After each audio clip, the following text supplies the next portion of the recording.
नमस्कार, आप दुनिया के फटाफट बुलेटिन में आप सभी का स्वागत है और नजर डालेंगे आज के खास खबरों पर। पाकिस्तान के रक्षा मंत्री ख्वाजा आसिफ ने आतंकियों के वित्त पोषण की बात मानी। कहा, पश्चिम के लिए किया गया गंदा काम मानते हुए कहा कि इस गलती के लिए पाकिस्तान को भुगतना पड़ा है। पहलगाम आतंकी हमले के बाद भारत के सख्त तेवर के बाद डरा पाकिस्तान, बोले पाक विदेश मंत्री इरशाद डार। हमले में नहीं है कोई हाथ, घटना की निंदा की। जम्मू में भारत पाक सीमा पर बढ़ते तनाव के बीच नागरिकों के लिए सीमा बंद कर दी गई है। बीएसएफ ने सुचेतगढ़ में ऑक्ट्रोई पोस्ट पर सभी नागरिकों की आवाजाही रोकी। यह जीरो लाइन को देखने के लिए एक लोकप्रिय स्थान है। राष्ट्रीय मानवाधिकार आयोग ने पहलगाम में आतंकी हमले की निंदा की। आतंकवाद में संलिप्त लोगों के खिलाफ प्रत्यक्ष या परोक्ष कार्रवाई करने और उन्हें मानवता के खिलाफ इस खतरे के लिए जवाबदेह ठहराने का समय आ गया है। गृह मंत्री अमित शाह ने सभी राज्यों के मुख्यमंत्रियों को फोन कर यह सुनिश्चित करने को कहा, भारत छोड़ने की समय सीमा बीत जाने के बाद कोई पाकिस्तानी देश में ना रहे। भाजपा उम्मीदवार राजा इकबाल दिल्ली के नए महापौर चुने गए। इसके साथ ही भाजपा 2 साल बाद दिल्ली नगर निगम में सत्ता में लौटी। इकबाल ने कांग्रेस उम्मीदवार मनदीप सिंह को हराया। आम आदमी पार्टी ने महापौर चुनाव का बहिष्कार किया।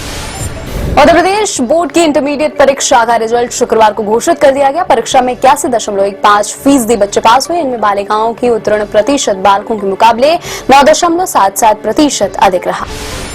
जम्मू कश्मीर के मुख्यमंत्री उमर अब्दुल्ला और एलजी मनोज सिन्हा से मिले राहुल गांधी। कहा, आतंकवाद के खिलाफ पूरा देश एकजुट। अनंतनाग पहुंच आतंकी हमले में घायल हुए लोगों से मुलाकात की। पहलगाम आतंकी हमले का देश भर में हो रहा है विरोध। जामा मस्जिद में जुमे की नमाज के बाद हाथ में काली पट्टी बांधे दिखे ओवैसी। शनिवार को भोपाल बंद का भी ऐलान। वक्फ कानून को लेकर केंद्र सरकार का सुप्रीम कोर्ट में हलफनामा। का धार्मिक अधिकार में कोई हस्तक्षेप नहीं। कानून के खिलाफ दायर सभी याचिका खारिज करने की मांग। वीर सावरकर पर विवादित टिप्पणी को लेकर सुप्रीम कोर्ट ने राहुल गांधी को लगाई फटकार। कहा, नहीं मालूम इतिहास और भूगोल। फ्रीडम फाइटर्स के खिलाफ अनाप शनाप नहीं बोलने की हिदायत दी।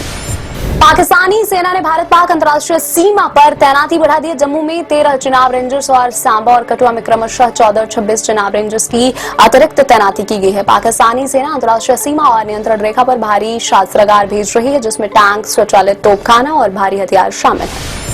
सुरक्षा बलों ने 3 दिनों की अथक मेहनत के बाद बांदीपोरा मुठभेड़ में लश्कर ए तैयबा के शीर्ष कमांडर अल्ताफ लाली को मार गिराया है। सुरक्षा बलों का दावा है कि लाली भी पहलगाम के नरसंहार का हिस्सा था।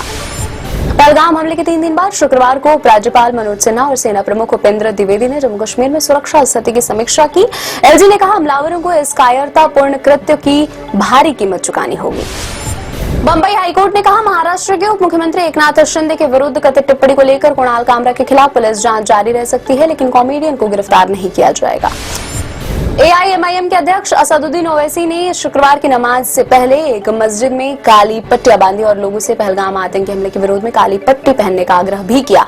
कहा, पहलगाम में लश्कर द्वारा निर्दोष भारतीयों पर किए गए आतंकी हमले की निंदा करें। कनॉट प्लेस, सदर बाजार और चांदनी चौक जैसे दिल्ली के मशहूर शॉपिंग हब समेत 900 से ज्यादा बाजार शुक्रवार को वीरान नजर आए। व्यापारियों ने पहलगाम आतंकी हमले के विरोध में दिल्ली बंद का आह्वान किया था। एक्सिस बैंक में बिकवाली और भारत पाक सीमा पर बढ़ते तनाव के बीच शुक्रवार को स्थानीय शेयर बाजार के प्रमुख सूचकांकों सेंसेक्स और निफ्टी में खासी गिरावट दर्ज की गई है। सेंसेक्स 589 अंक टूटकर 79,213 अंक पर हुआ बंद। निफ्टी भी 207 अंक के गिरावट के साथ 39 अंक पर हुआ बंद। केसरी वीर लीजेंड्स ऑफ सोमनाथ से सुनील शेट्टी का फर्स्ट लुक आया सामने। फिल्म में निभा रहे हैं निडर योद्धा वेगड़ा जी का किरदार। सूरज पंचोली निभाएंगे वीर हमीर जी गोहिल का किरदार। 16 मई को सिनेमाघरों में रिलीज होगी फिल्म। कियारा आडवाणी ने पति सिद्धार्थ मल्होत्रा को गिफ्ट की लग्जरी कार। एक्ट्रेस ने पति को दी 1.12 करोड़ रुपए कीमत की टोयोटा वेलफायर। जल्द ही मां बनने वाली हैं कियारा। ये थी आज की फटाफट बुलेटिन। ऐसे ही ताजा अपडेट्स के लिए बने रहे हमारे साथ। यहाँ की विजिट कर वक्त दुनिया पर।